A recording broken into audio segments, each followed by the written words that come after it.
एक और बड़ी खबर से आपको अपडेट कर दें। ग्रेटर नोएडा में सुबह सुबह एक तालिबा को अगवा कर लिया गया। मॉर्निंग वॉक पर निकली तालिबा को कार सवार बदमाशों ने अगवा किया।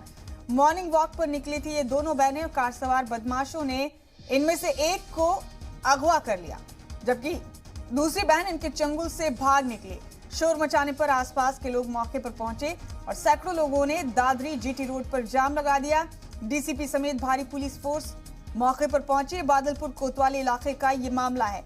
ये बड़ा अपडेट दे रहे हैं आपको इस वक्त का। एक तालिबा को सुबह सुबह अगवा कर लिया गया ग्रेटर नोएडा में।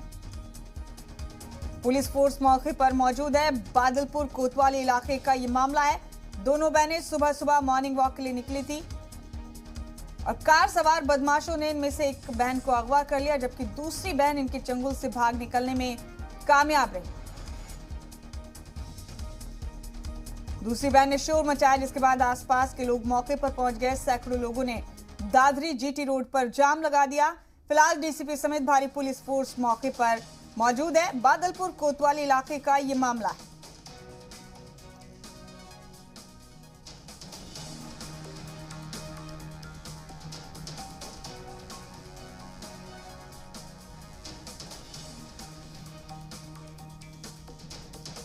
और एक और बड़ा अपडेट दे दें आपको। मैनपुरी में नवोदय स्कूल में एक मुश्तबा मौत का मामला सामने आया है। मैनपुरी मामले में हाईकोर्ट के हुक्म के बाद इंतजामिया ने कार्रवाई की और उस वक्त को एएसपी मैनपुरी ओम प्रकाश सस्पेंड किए गए। उस वक्त के ओम प्रकाश सिंह में एटा जिले में एएसपी थे और उस वक्त सीओ रहे। प्रियंक जैन के खिलाफ भी कार्रवाई हुई। हाईकोर्ट में पेश होकर कल डीजीपी मुकुल गोयल ने जवाब दाखिल किया था। जवाब से गैर मुतमईन अदालत ने आज फिर पेश होने का हुक्म दिया है।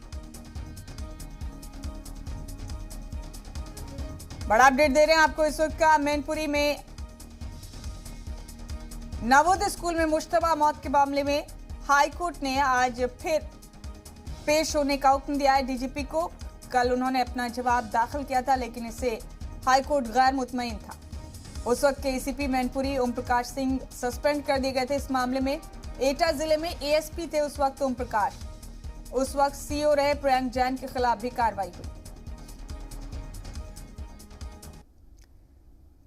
तो बड़ा अपडेट दे रहे हैं आपको। मैनपुरी में नवोदय स्कूल में मुश्तबा मौत का मामला है यूपी में। इस मामले में हाईकोर्ट के हुक्म के बाद इंतजामिया ने कार्रवाई की।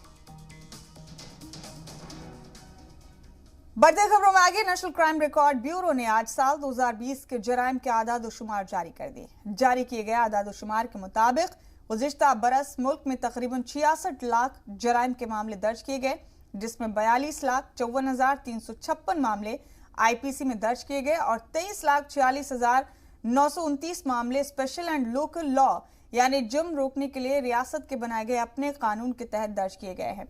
जराइम के दर्ज कुल मामलात में 14,45,127 मामलात यानी 28% का इजाफा देखा गया। 2019 में दर्ज कुल जराइम के मामलात की तादाद 51,56,158 थी। दर्ज मामलात में सबसे ज्यादा इजाफा दफा 188 में दर्ज मामलात में देखा गया। साल 2019 में आईपीसी 188 में दर्ज मामलात की तादाद 29,469 थी, तो 2020 में ये बढ़कर 6,12,179 हो गई।